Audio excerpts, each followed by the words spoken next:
One step away from the core of the markets into economics, by the way, as Ethiopia's currency falls more than 20% in just 1 week after its full flotation in line with the IMF recommendations and agreements. But just as questions are being raised about the potency of IMF economic pills for developing countries, the military junta in Burkina Faso announced the setting up of the National Central Bank, looking to shake off the country's dependence on France. Let's take all of this and more to my guests on the show tonight.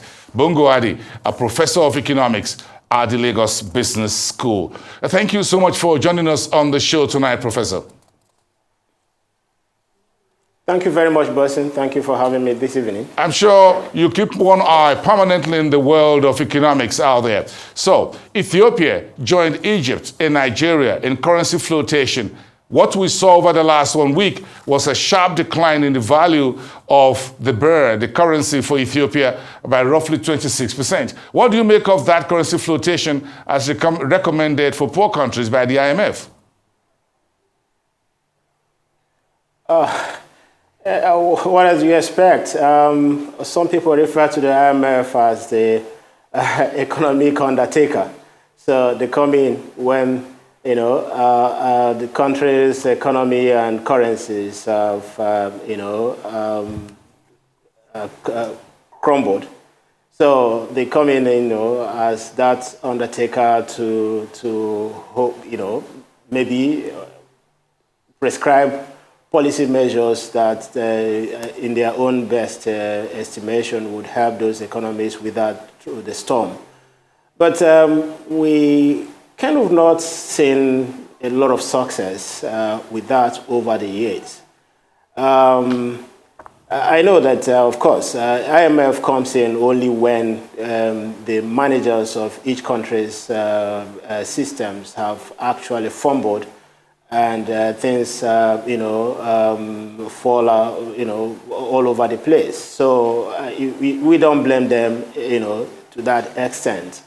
But then when we look at the potency, as you use that word, of their prescriptions to helping countries recover, we have to go back to history, to look at the origin of the IMF itself. IMF is a post-crisis institution established in the aftermath of the Second World War in 1945, one of the Bretton Woods institutions alongside the World Bank. So their primary mandate, was to, ensure that the kind of financial turmoil and crisis that led to the Second World War, even the First World War, didn't happen again. So helping currencies all over the world. But then what we've seen is that regardless of what they've done, countries have not managed to, win this battle of currency loss of value over time. There is something also, apart from the domestic issues, the endogenous factors that lead to the current account issues, fiscal imbalances that lead to the IMF intervention in each country. One thing we have noticed in the case of Africa is that none of the African countries since independence of the 1960s have managed to really ensure the value of its currency over a long time. So we've seen gradual weakening of each and every currency in Africa from 1960 to this present time, and that continues. So the question that one will ask is whether all of that are all induced by domestic factors because of the incompetency or greed or sheer mediocrity of our own leaders. But yeah, a lot is attributable to the constellation of all those factors. But then we also have to look deeper and see that there's some sort of tendency for currencies in Africa, developing countries, to weaken over time.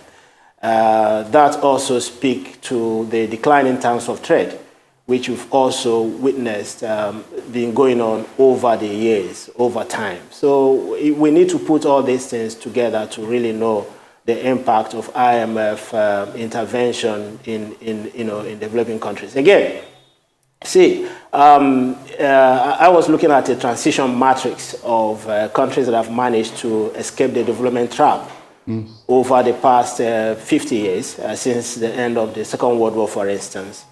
Not many countries have managed to escape. Maybe Japan was first, followed by some of the Asian countries, South Korea, the Asian tigers, and now China, India. In Africa, I think the case is kind of different. Countries that were doing well in the 60s and 70s currently are not doing so well. Whether I think of Egypt or Nigeria or some other countries, or even Ethiopia, because Ethiopia was never a colonized country anyway. So, but at a point, one or two African countries may seem to really do well, but not much needs to happen before all of that will collapse, and then we go back to having IMF prescribing all manner of structural adjustment issue programs and all manner of interventions. One of them is always the devaluation of currencies. And then we have to look at what the theory says about devaluation of currencies. Okay, but we've got a bit more to discuss around the... Professor, just a very quick intervention. Yes. We've got a bit more to discuss around the currency. As we saw, Burkina Faso, of course, setting up its own central bank and perhaps looking towards shaking off the CFA franc. But let's take a quick break. We'll be back with you, Professor Bongo, Professor of Economics at the Lagos Business School. We're back, everyone.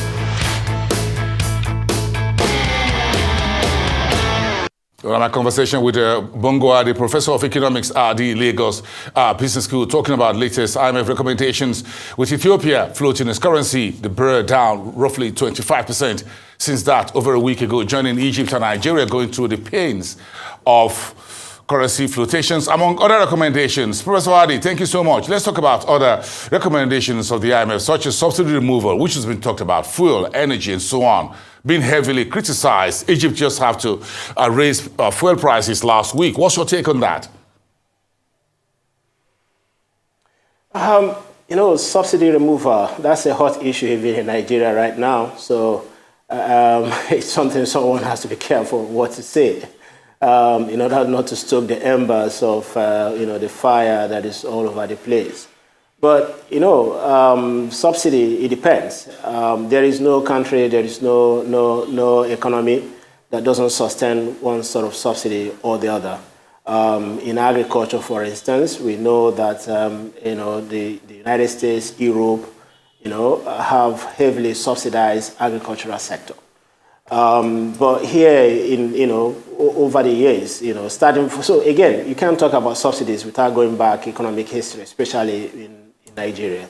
So when we had a very robust, current account balance, say in the 1960s through the 1970s, especially in the oil boom era, so it was possible to have this rentier state where we had subsidies and everything. People were just paying nominal or token for all manner of government services. So, and over the years, we kind of grew up with that mentality, that mindset of subsidy.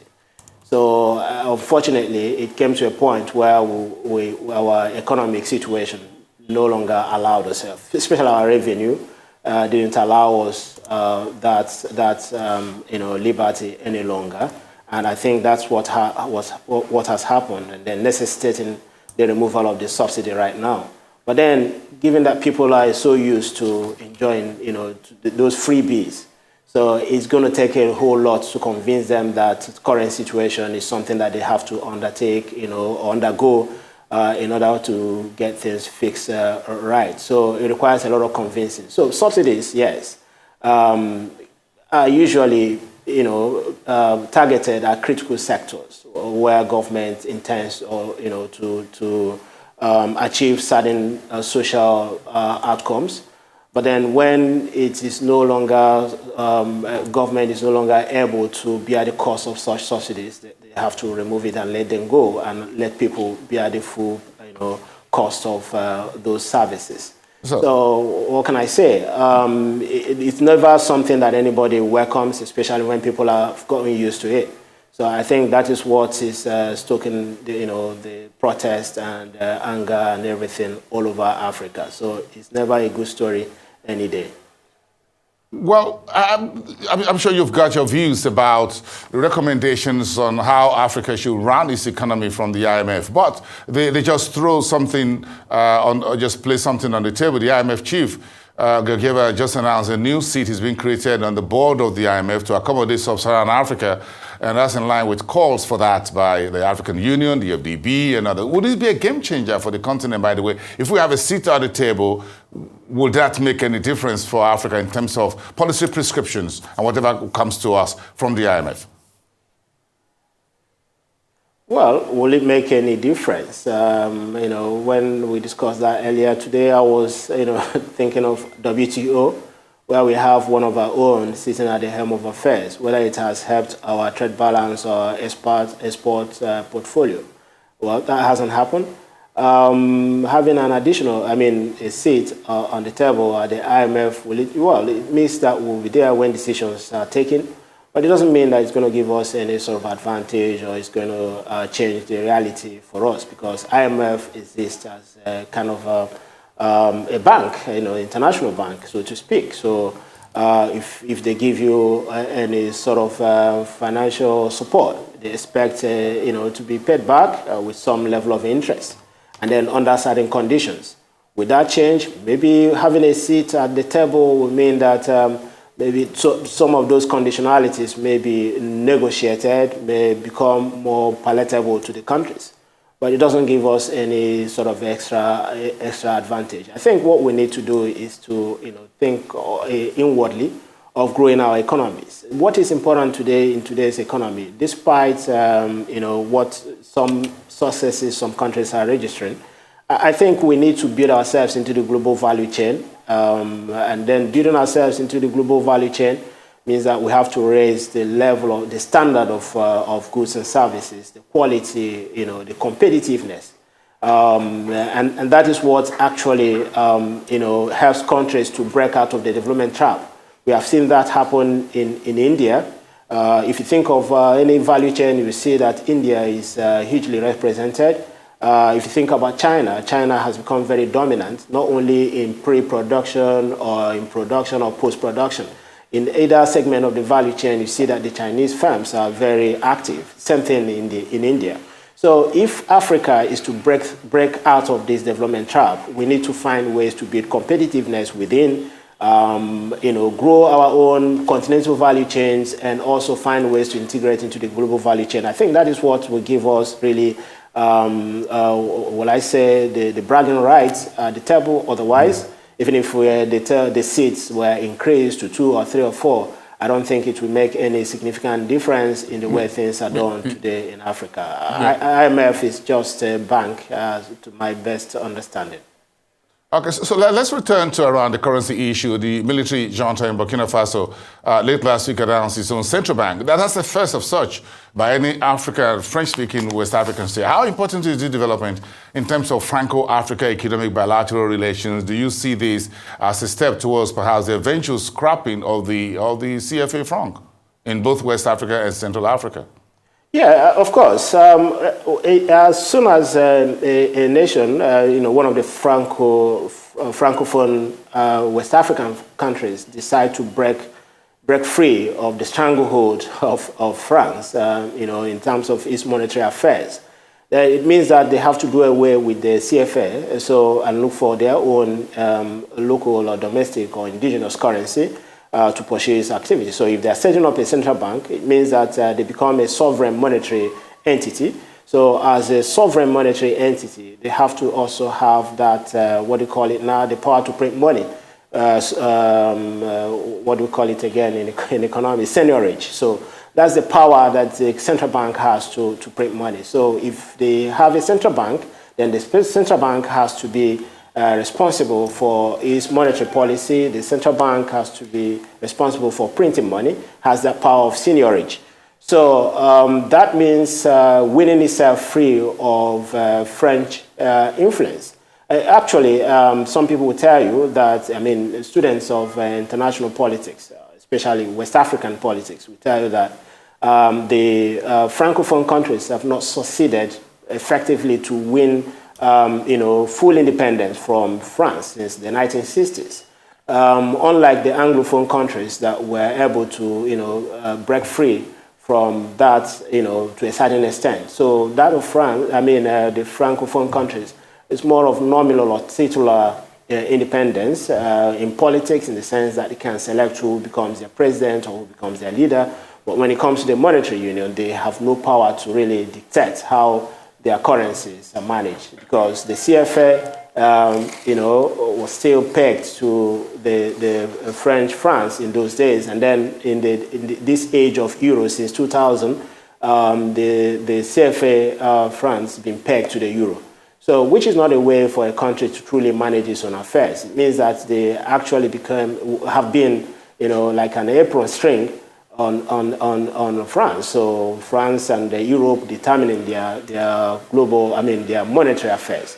So with this situation now, I think they are on their way towards building through economic independence in terms of determining the value of their own currency. Of course, it carries its own cost as well, because the burden they have to put their reserves in whatever, in the French bank or the European Central Bank, whichever.